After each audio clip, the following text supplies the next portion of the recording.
This is Olol village in Galmudug State, some 55 kilometers away from Dhusamreeb, the capital city of Galmudug administration, and here is where Deqa's family lives.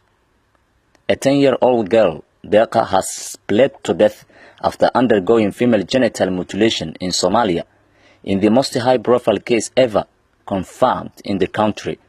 She passed away on the 14th July. Weeks after Deqa Nour's death, FGM survivor and activist Ifrah Ahmed traveled to Olol to meet her family to console them and find out what had happened. message kaliya arab ina u diro Soomaalidu xataa meeqa deeqo oo kale ah dhimato meeqa iyadoo kale dhiig baxdo meeqa iyadoo kale maalintii la gudaa meeqa ka badbaadin karna hadda qof walba oo mataqaana cod leh oo hadlo. The girl was taken by her mother to a traditional circumciser on July 14. The procedure left her bleeding and she died in hospital due to a hemorrhage 2 days later.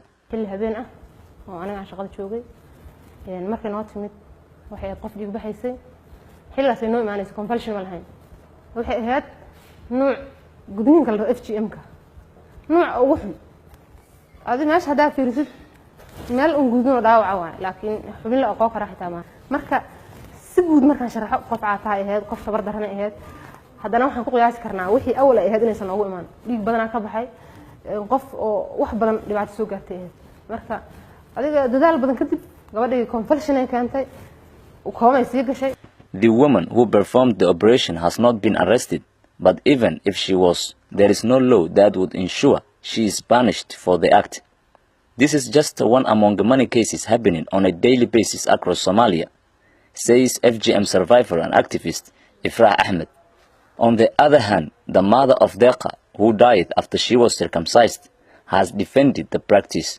She told us she doesn't want to judge anyone for her daughter's death. Munassar Muhammad.